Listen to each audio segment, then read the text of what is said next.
Hello and welcome back to More Than Modern. This is Cass from Grey Ogre Games, Magic God, as proclaimed by many. Here we are in round 2. Let me change that. Give me a sec. Where is my round 2? Okay, we'll change it in a while. When we figure out where is it. But here we have. Okay. Also, it is the other way around. Thanks. Hey, how do you change the names? The names are on the wrong side. Sorry? The names are on the wrong side. Oh right, it's here, right? Yeah. So You can just start the screen first. yeah, it started already.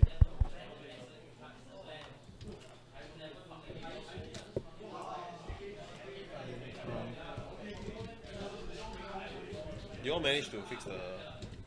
Sorry.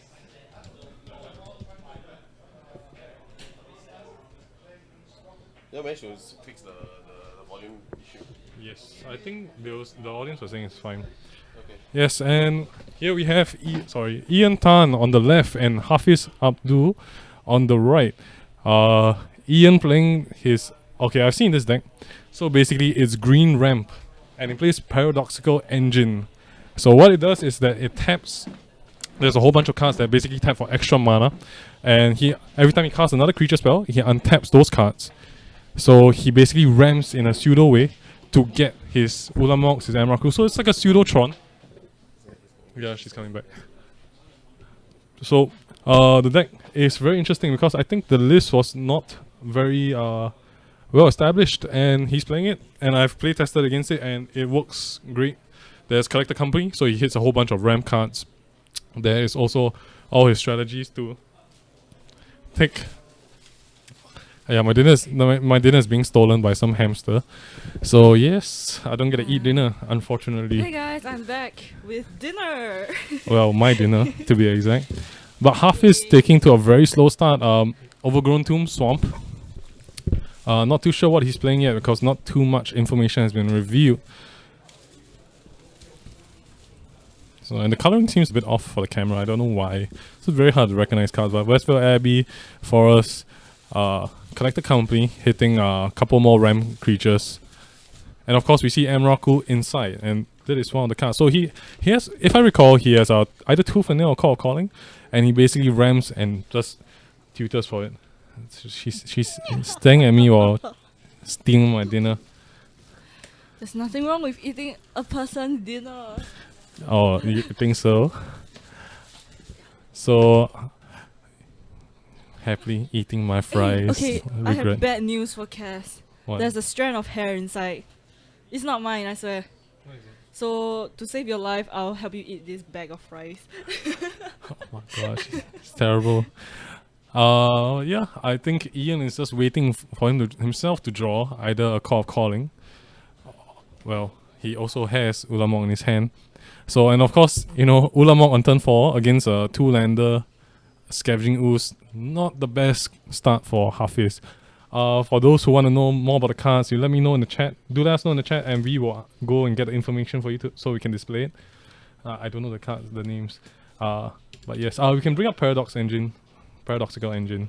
Oh, yeah. Yes, can you bring up the UI for the thingy?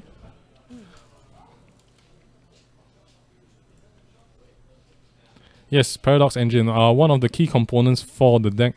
Basically casting ram spells, untapping, generating more mana into more creatures. And she's staring at me while eating my fries. I feel sad. I feel so sad now. But yes, one of the few decks that are trying to take use of Paradox Engine. Oh yes, cold fry is my favorite. And it's super salty. Just like your So life. I need to balance it out with a cup of coffee. My cup of Free coffee, coffee as well. is the best, by the way. Once again, also mine. But I think Half is gonna have a tough time, and they look like they have displayed one of the cards on the table to clarify what are the rulings. Like I said, if you guys are interested, let us know which card you want clarification about, and we'll go get the card name so we can display it for you guys. Yeah, but basically it's a pseudo-tron deck with a whole bunch of RAM. And the mayonnaise is for the fish and chips. This is a mayonnaise, this is tartar sauce. And it has bacon bits inside. Oh, she happily eats my food. Okay, I'm not okay. I'm a very nice person. I'm just making sure he has his meals on time. I thought she was gonna feed me that fry, and then she spoke, and then she ate it for herself. So I feel kind of hurt now, and hungry. Okay. Good stuff. Yes. Anyway, where's Capolo today? My number one fan. Oh yeah, that's right. We haven't seen Capolo whole day. Maybe he's busy. He or she? I believe it's a he. There's not a lot of females in Magic, I believe. While playing Magic. Yes, you can't see, but she's doing the cutesy pose. Yes. No shame. No shame. Half is Oh! Chimera lion. Or is it Chima lion? I think it's Shima line. Dude, why man? Why you gotta hurt me, bro? Okay, so basically we have this really famous hawker center that's just 5 minutes away from our store, and they have this really amazing Western food that is home cooked. Okay, that I don't think the chef is like a professional. I think he learned it himself or something. That I have this like backstory about him. He Wow. has a difficult life and he doesn't have a good relationship with his dad, but his mom is so loving. You do know that you see the dad working together with him, and he has a wife and kid, right? I have never seen the wife. Yeah, but, I've seen them. But he always snaps at his dad. You know, like okay, let me do it. You know. Yes, the sauce is amazing. Yes, It's handmade. Everything is Yeah. homemade. This guy he has a lot of pride in his work, and you can tell because all his fruit isn't frozen. It's really fresh. Feels like he goes to the market every day to get his stuff, and even his mashed potatoes. Oh my god, I bought that for like $3. That could be a meal on its own. It was that good, Really? and there was that much of it. I'm gonna get it tomorrow. I've Yeah. had my dinner today. So anyway, they are really thoughtful about everything. So you know when they fry the fish in the fish fillet, they instead of putting it in a plastic container, they put it in a paper bag, and one paper bag for each piece of fish fillet. So it's super thoughtful because if you stick it inside a plastic container, the condensation will soften it. So right now, even though Cass hasn't eaten his fish yet, the fish, I can guarantee you, is crispy. Yeah, she calls herself a foodie, by the way. So I think you can take a word for it. Yeah, my dad works as a wholesale. He wholesales frozen food and seafood. So yeah, I know my stuff. Sylvan Karate. Okay, that's a card we haven't seen in a while. Is that Elish Non? Because I'll be truly surprised if it is Elish Non. If it is, then what do you think is his deck about? Basically, Ian's deck can be summarized as a ramp deck. It basically has a whole bunch of creatures working well with Paradox Engine to cast humongous threats. Maybe I mean I could have saw wrongly, but it looks like it was Elish Non in his hand into casting threats like these. So, like I said, the summary of the deck is a pseudo-tron deck. It generates a whole bunch of extra mana. Yes, Chimera Lion, I'm sorry to extend your suffering, but yes, they are very thoughtful. Every hawker in the hawker center is super thoughtful. So, like if you're queuing for your food and like a auntie or an uncle, he sees you, like the vendor themselves, if they see you struggling with your plastic bags, they will come out on their own initiative and help you try to balance out your plastic bag management. And it's one of the places where you can find the human touch. The human touch. Yes, she that's says. what I call it. So anyway, if you're Singaporean, I recommend you to come down because the food is really good. Yeah, and well, I guess a bit too much about food, but Hafiz is fetching his land.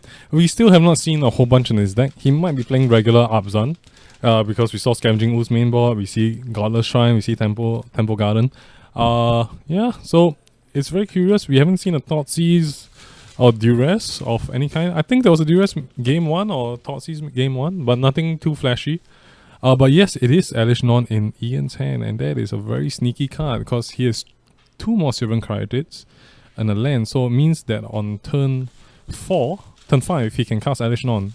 Oh, and there we see the Tamagotchi, a card that Hafiz usually doesn't play because he is known as Merfolk Hafiz, because he usually turns up for modern events and he plays Merfolk. So anytime, we always laugh every time he plays something other than an island on turn 1, we're like, hey man, do you borrow this deck, like, this is not your usual style, bro. But yes, Ian fetching for his land on his own turn, fetching for that forest probably gonna cast double Syrian Karates. And if he lays the next land, that will mean that he has mana for Elish Non through double Syrian Karates for double whites.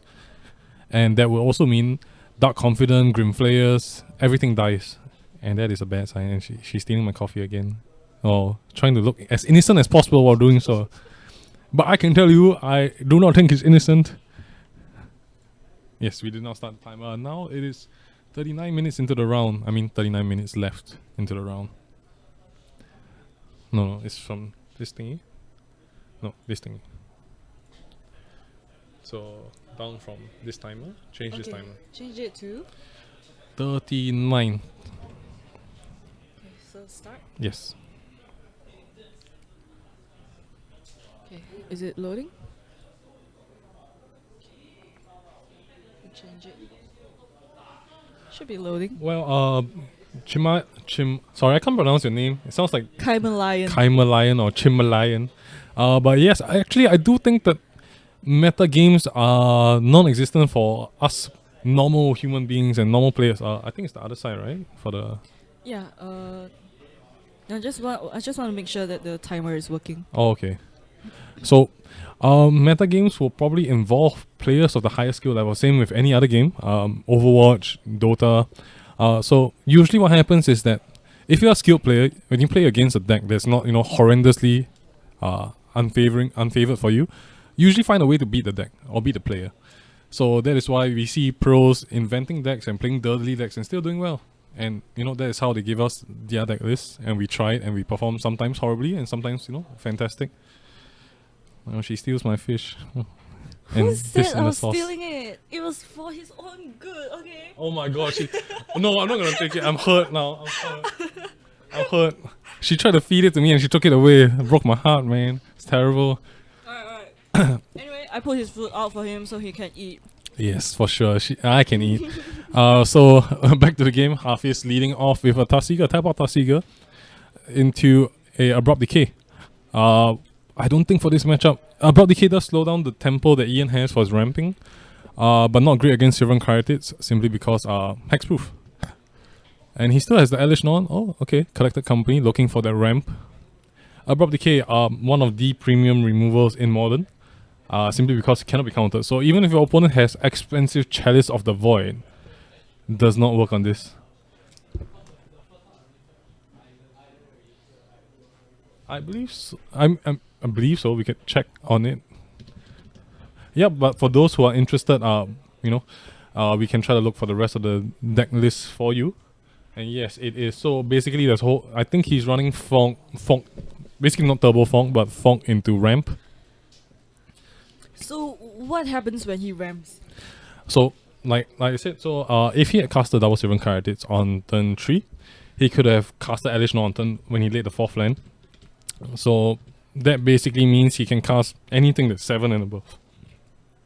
So it's like a more fairer, logical. Well, Tron. it kind of abuses Paradox Engine because when you cast a 1 mana ramp and then you untap all your other rampers and then you can tap for more mana and untap and so it's like a cyclical kind of action. Tap for mana to cast a creature that lets you untap all your rampers to tap again for more mana. So yeah, it is sort of fair because once again, very draw dependent. But Hafi is playing the deck that I'm running right now. Very fair deck where there's no cheesing way of winning, like blindside infinite combos, just casting value creatures. Oh, Maelstrom Pulse hitting the board. Oh, that's gotta hurt. Oh, I believe that is. Oh my god, I have no idea what the card is. I have to go and take a look. I'll be right back. In the meantime, I'll be eating all his fish and chips. Okay, so. Yeah.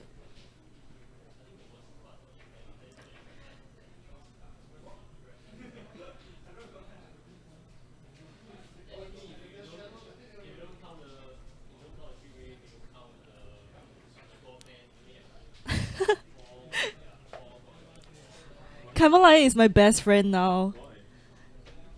No, nothing. Wow, Oh dude. no. Turn my back. Oh no. But at least she didn't. What he casted was Sprout Swarm. So yes, the additional has been removed for him. Sorin Solemn Visitor. Recently has been in the list of a lot of Abzan decks, but I have no idea how well it does in this deck. Simply because the +1, Sprout, Bean Sprout.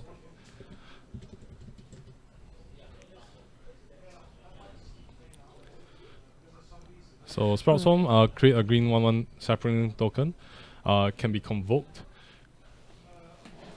So he wanted to tap out to make sure he had some more creatures for possibly a collected Call of Calling for more convokes.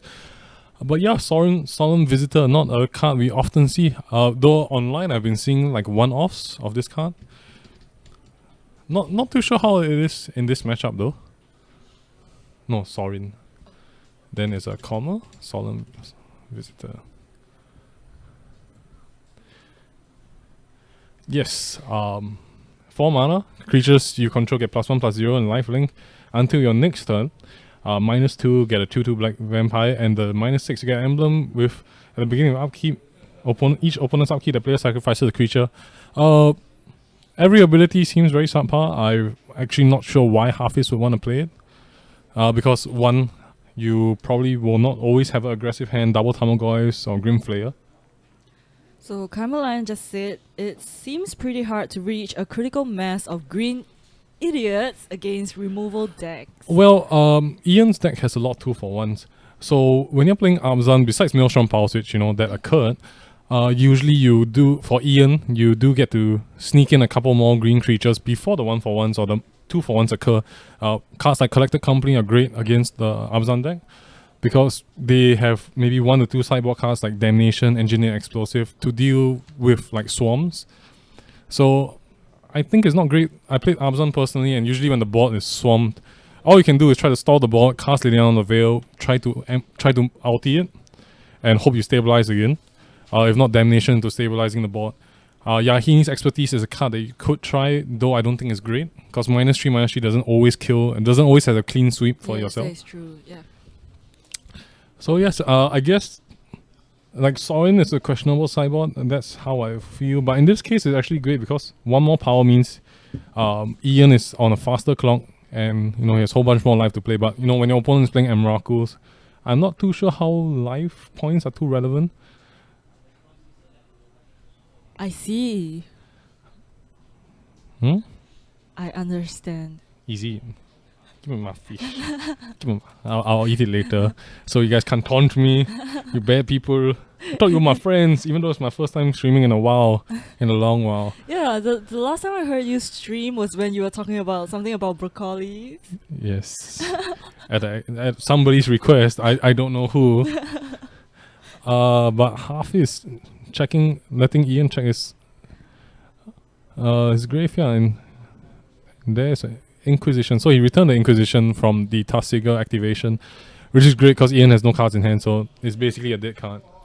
So Kamalayan just said, traditional Abzan Company decks have cards like Voice of Resurgence and Kitchen Finks that are great against removal, but getting a 1/1 Saproling token as value through removal isn't as impressive, I guess. Well, I mean, to be fair, Ian's deck isn't an Abzan Company deck. It's more of a ramp tooth. It's like a tooth and nail style deck. So, like, his Collected Company value is looking at ramp creatures, like I would say like Wall of Roots, Sylvan Karatids, and other assortment of those kind of creatures. So yeah, that's why you don't see him Collected Company into like Voice of Resurgence, Milera, and Offenza. So it's hard to say, and it's a homebrew. I think it's a homebrew. I could be wrong. I think either it is or it's a jank list that he picked up online. So yeah, I mean, it's not Abzan Company, so you don't see that value. But Engineer Explosive is going to wipe out the board and his face. The pain. Okay, on the assumption that this is a janky deck, what do you think about this deck? I think it's great. Okay, for one, like I said, I personally feel that the metagame only affects the highest level of plays, the top players in their regions or internationally.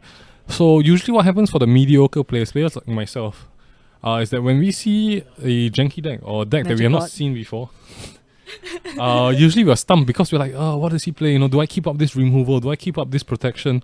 Do I want to cast this? Because you're faced with all these decisions because you're not sure what you're playing against. Whereas a better player, like a professional player, will be able to sort of formulate the idea in his mind, what kind of deck he's playing, what kind of threats I need to answer, what kind of combo needs to be dealt with. Whereas for us, we're like, oh my god, 4 mana 5/5, maybe I gotta kill it, but we don't see the plan, we don't see the bigger picture, which is why, like I said, metagame doesn't affect us as much. So if you're a good player, these sort of decisions will fly by you easily. For us mediocre average players, you're like, Sylvan Coyote 2 mana 0/3. Okay, let my Tamagotchi hit you, and it's like, you don't expect the unexpected, and that's the real problem us mediocre players play, because we're so dependent on like online metagames to tell us what's actually happening. Oops. Oh, okay. Thank you, True, for that. We will. Yeah, it's 1-0 now. Okay, so anyway, like what you said, you viewed being mediocre as a problem, but 1-0, right? Yep. 1-0. But to me, yes, it's actually what makes the game fun, because you don't know what your opponent is going to play, and you know that your own deck is pretty janky as well. Yeah. I mean, Yeah. I enjoy the game no matter what I play against, except playing against Tron. That's right, Ian. If you're watching this, Ian, don't play Tron. But for me, it's different because, I mean, in this kind of setting, I don't feel competitive. And I don't get tilted if my opponent plays something I think is subpar. I do enjoy seeing new decks and new ideas. Yes. So that is true. it's different, but in a competitive setting where you're playing to win, it does set some people on tilt. Like I know for one, Danny, he had an episode about Madhu 4C vehicles, Madhu vehicles playing. Why is the advertisement all of a sudden? I think it's just a preview. Well, Danny once tilted that he thought his opponent would never play this card because in the meta game they don't play it, and it's like, who plays this card? So yeah. But Thoughtseize, that's some pain stuff, man. Creating a 2/2 vampire, okay. Tarsiga hitting the board, using the sapling to chump block. Goif. And I think this game is Hafiz. I don't think there's anything that Ian could draw. Happily drinking my coffee. Yeah, but I was saying, oh, the stream is loading. Can't tell if you're actually on the air. But yeah, I don't think there's any card that Ian could draw that could win him this game right now, or bring him back into the game effectively. So he's gonna scoop, and I think scooping at this point is fine because whatever you draw, you don't want to reveal the additional information. And your half is definitely not gonna cast anything. He's just gonna attack and yep, you're dead.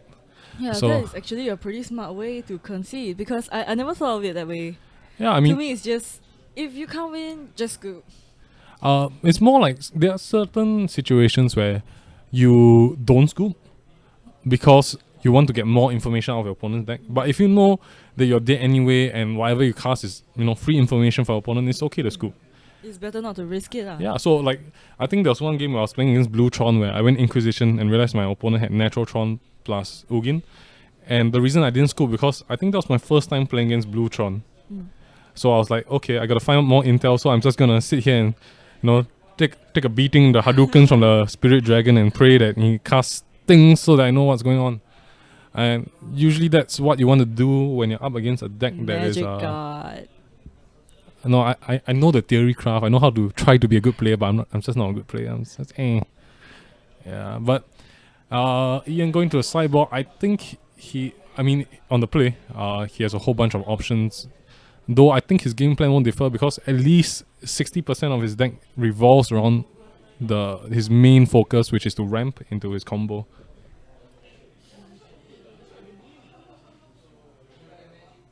Well, I think he was making a joke out of what Truth or Dare said. Oh, I guess. Oh, the score is now 1-1. Yep. But no, you click and change it. Why don't you do it then? Because the mouse is on your side. We know lah. Of course. If that's your reasoning. Of course. By the way, for the record, Cass has a longer arm than me. Okay. Yes, and that's what what.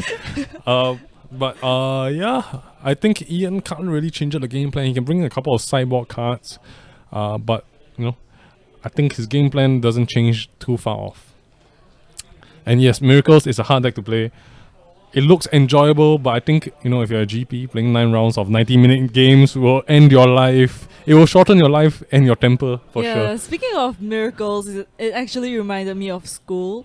Because there was one time when, when everybody has found their groups. Mm-hmm. And then there'll be a last group with all the people that nobody wants. Okay. So there was one such group, and they named themselves Team Miracle. Wow. So for that project, right, they did a really shoddy job. Okay. And my lecturer said, "You name yourself Team Miracle, but I don't see a miracle happening." And it was really savage. I guess the more savage answer I would have is like, it's a miracle you guys managed to put up such work, because I didn't think you'll be able to put up any work at all.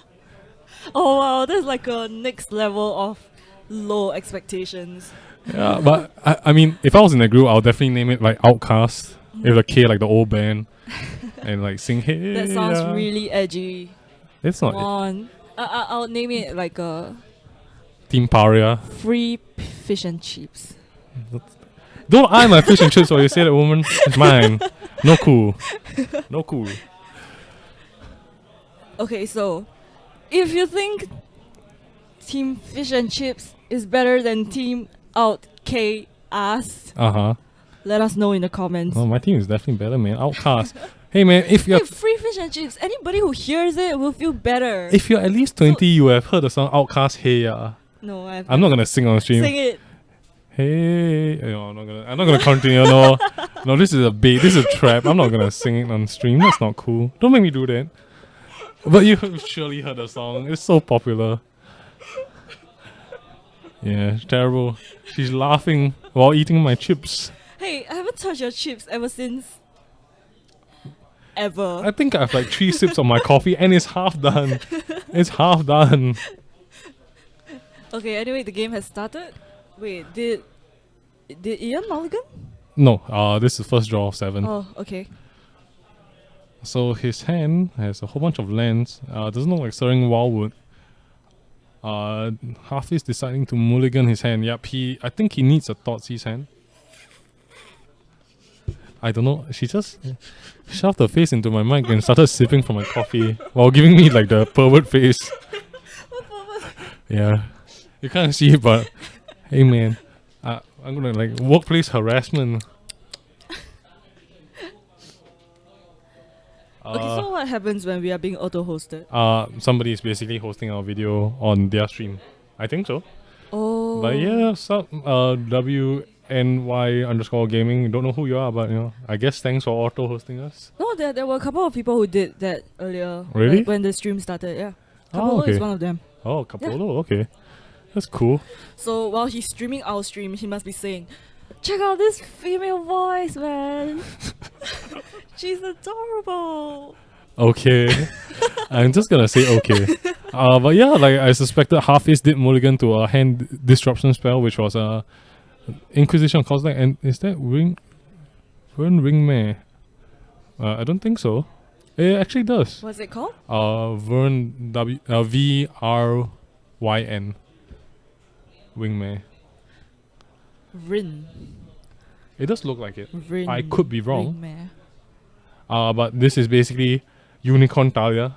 Because non-creature spell costs 1 more, which is Talia's ability. Instant sorcery costs 1 more additional mana. Yes, but 2/1. So this applies for both players. Yes. But there's almost there's very little downside for Ian's game plan, because his deck is supposed to generate a whole bunch of mana. So like 1 additional mana usually won't mean like a whole bunch. But Hafi is playing the money deck. Money, money, money. Voice of Resurgence recently printed. So it's Verdant Catacombs and a couple more cards.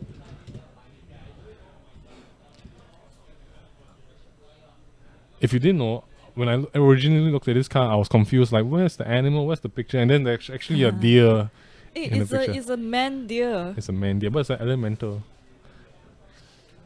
This will be the only time I'll get to call something deer. I I don't know how to react. So I'm not going to, because everything I do seems like it'll be a mistake. Because then I'll get, destroyed on stream for being the guy who bullies the girl voice, the girl but streamer. I'm not very funny either. I'm just trying my best. Don't beat yourself up. Okay, so anyway. Fetching the tap land on the untap.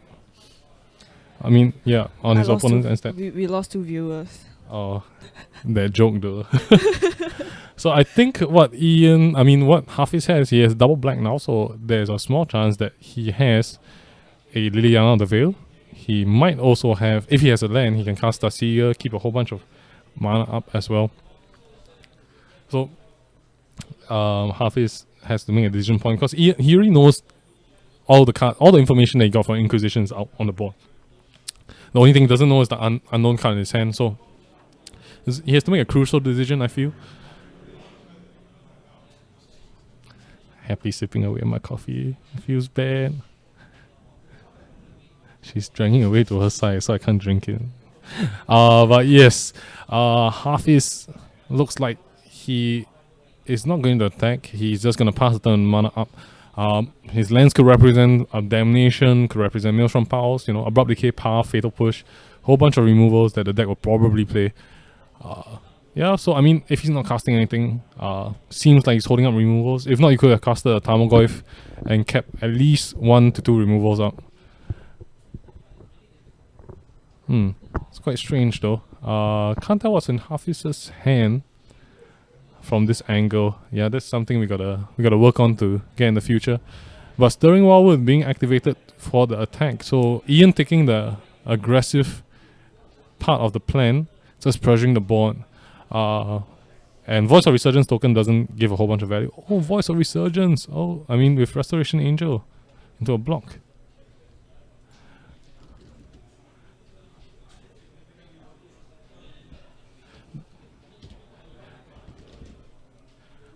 Yes, once upon a time, I spent a whole bunch of money buying the original Everseen Restored version of this foil because it looks so pretty and I like angels, unlike some hamster.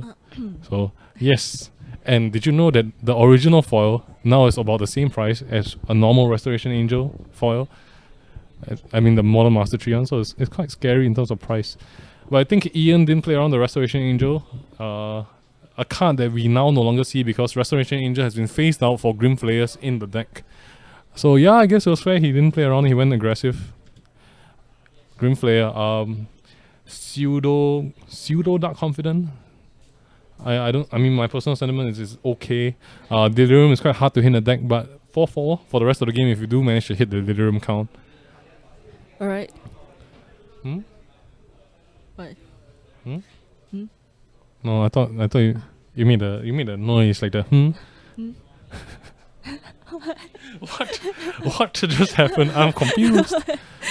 So Ian not drawing a whole bunch of gas. That's quite unfortunate. He does draw. I want to say that's Stony Silence, but it does not look like Stony Silence. But yes, Half is probably going to untap. Wow, so many people also hosting us. Are we that good? We must be great. Yes, I think we are great. Good job. Magic God. Magic God. What? Why? But Stirring Wildwood being activated to chump the Restoration Angel. There'll be no trade because they're both 3/4s.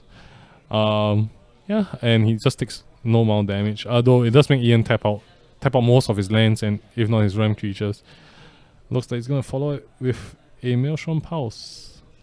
Yeah, the Maelstrom Pulse getting the value because both games are removing more than just one threat alone. But Ian has two 5s. He has about 10 lands, so he could top deck a Ulamog to come back into this game, which would be great. But you gotta believe. Personally, Ulamog is my favorite Eldrazi.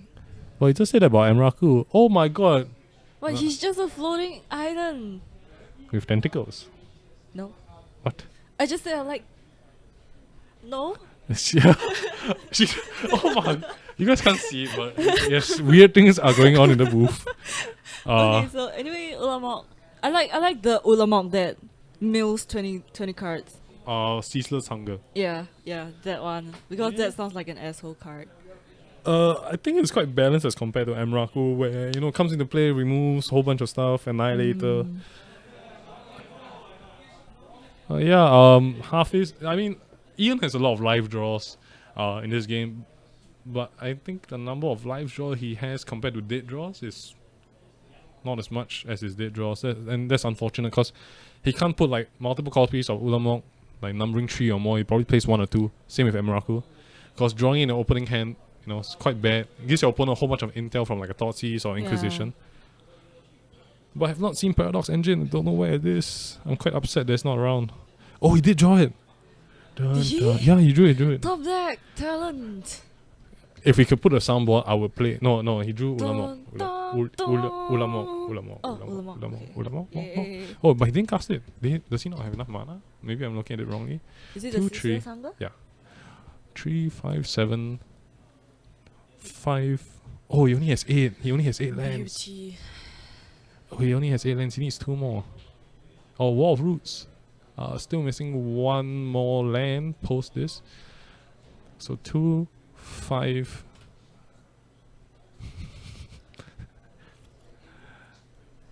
2, 5, 7, 8, 9. He's 9. So minusing the Wall of Roots counter, he needs 1 more land to cast that Ulamog and come back to this game, and it'll be a huge blow because if Hafiz doesn't have Path to Exile, that's it. That's a game closer. Yeah, that's game for Hafiz. But it does look like he's a pure white card, which could represent the Stonies, the Path to Exile. Looks like it's a Sigada, a host of heroes in his hand, and he's gonna pass the turn. Sorry, it's got a bit tense because we're just waiting for the thing to occur. Oh, he pathed it. But it gives him a pseudo land because he searches for a land. I was waiting to make a pun. What was the pun? Okay, assuming that it's game for Hafiz, I will have said Hafiz have fizzed out. Oh my god. I apologize on her behalf. I'm sorry. Apologize. But yeah, actually the path brings Ian the land he needs for the Ulamog, and this will be quite a big block for Hafiz to realize that he did draw live on the previous turn. Oh, he's going for it now. Dun dun dun, and he's Drum gonna roll. Dun. If we play the what's call it? Da da da da da da. No, as in the King Crush animation like that. Dun, roar. Yeah, but in this case, he's like tentacle lord. Look at the like amount of Cocoon. tentacles he has. It's like cartoon with like Your no face tentacles. nightmare begins. Oh no, my dream ends. Your Oh, but nightmare Abzan Charm. Oh my god. begins. Oh my god, Abzan Charm. I haven't taken one bite of my fish. You have one.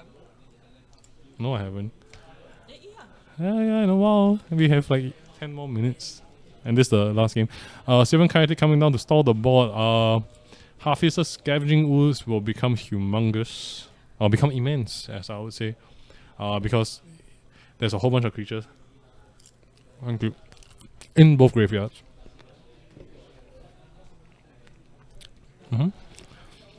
Yeah, so the thing is, Ian has enough creatures to stall the board, enough lands to draw life. So all Ian has to do is pray to the heart of the god, the heart of the cards, and he'll get there. Unfortunately, Abzan Chan, Hafiz is playing this deck from like 2012. It feels, because there's a lot of cards that were phased out in favor for like Fatal Pushes and Grim Flayers. So I guess it kind of takes even me by surprise. Is Hafiz a regular? He is, right? When he does, I mean, sort of like a regular, but we all know him. If you play the modern scene long enough, you know him as a Merfolk guy, like I originally said. So every time, like I say, every time he casts, like he lays like a polluted delta, and it's not an item. You're like, like, hey bro, who do you borrow this deck from? Do you steal this card? This is not your card. Okay, so I'm guessing that he just hasn't been upgrading this deck. Yeah, for so a while. Hafiz is actually like a hermit of sorts. He has a whole bunch of decks. He has legacy deck, he has standard, he has modern. Just that he has like a favorite, like a pet deck. So he only plays that one deck. The Merfolk deck. Yes. Sounds very Neopetsy. Oh, Ionia. Are you for reals? Wait, what's that? Iona Shield of Emira. Iona. Shield of Emira. So here we have Oh, this is the Iona. promotional art. This from the Vault Angels. Yep. But yes, Iona are the breaker of friendships in Commander. Because Oh wow, Yeah. that is terrible. So as you can see here, Iona not only has flying, but you get to block your opponent's color. So for example, if you're playing mono colors, that's literally the end. yeah, somebody's gonna kill it for you. It looks like he just drew an Emrakul as well into his hand. This game could end on a very quick note. But Sigara being hexproof is a problem. But if he resolves the Iona, that basically means that if he names Okay. Wilson.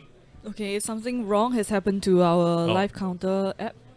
Yeah, it's back now. Alright, I guess the phone is getting too old. Yes. Yeah, I guess. Okay, so as you were saying, the cicada is hexproof. Yeah, you can search Sigara Host of Herons. SID.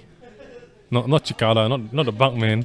It's an angel. It's not the flying beetle that has no driver's license. Yeah, I'll tell the story now. SI. SI. No. Once again. Cigar. Yeah, Host of Herons. Cigarda. Okay, so Yes, Sigala, a very powerful one-off. Flying hexproof. Spells and abilities your opponent control can't cause you to sacrifice permanents. Basically means that, you know, if you're playing the mirror and he has Liliana also, but stuff like Blessed Alliance doesn't fly well. But yeah, Ian has a devastating board. Emraku's in play, Ionia's in hand. Looks like this game is going to be closed in Ian's favor. this actually seems like a pretty interesting matchup, don't you think? I mean, it was like a top deck kind of matchup. Like Ian's got the like Yu-Gi-Oh it style. Gotta keep trying to draw something live. And I guess, I mean, he was playing to his out, so he was being very defensive, buying a lot of time, trying to draw as many cards. And of course, the land from the Path to Exile previously did give Ian the amount of lands he needed. Strangely enough, he thought Hafiz was probably like, yeah, he's got nothing in his hand. You know, I'm gonna Path and play the aggressor now. But yes, No. Emrakul attacking. And I mean, the good thing about Sigara is that the Annihilator from Emrakul doesn't cause you to sacrifice permanents. I believe that's the ruling, because Annihilator is the opponent that takes the damage will sacrifice the number of permanents for the Annihilator count. Who is Alex Kent? Alex Kent, he's in the store, but yeah, sorry, Donkey Crunch. Yes, it could be Punch, but I saw it. But yeah, he's in the store actually. But unfortunately, he's not on feature because, you know, can't put everybody on feature. But yes, Alex known for playing very, I would say, special decks. The sometimes don't make a lot of friends kind of decks. Yeah, but I think Hafiz is in a very tight spot, and it's a good game. Yes. Ionia shutdowns like blank, and then Emrakul, you can't block Emrakul every turn. Alright, so And that is Ian 2-1. Yes, and the reason why I say Cicadas are the beetles without flying license, because in Brunei, they basically swarm, like they come up from the beetle stage and then they start flying and they have no idea. And when it hits your helmet, you feel like a bullet hit you. But you think, why would a beetle fly into your helmet? It's just sitting there and like tong, they're like, oh, yeah, it's a really. Oh, so you went to Brunei to. Yes, I have surf. training in Brunei. Yeah, the cicadas there are humongous. They're like bullets, man, and they fly. They fly like recklessly without licenses. Hey, I watch a documentary, okay, like Planet Earth, and apparently cicadas, they spend 20 years underground, Yep. and just like a couple of weeks above ground, so you can't fault them. Yeah, it's They like, oh my deserve to god, live sunlight. and Oh my die, god, what's yeah. that? Bang. Yeah. Yeah, but that sounds like a bad way to live life. But Alex doesn't really play shady decks. I think he plays decks that are fun for him, not necessarily fun for his opponent.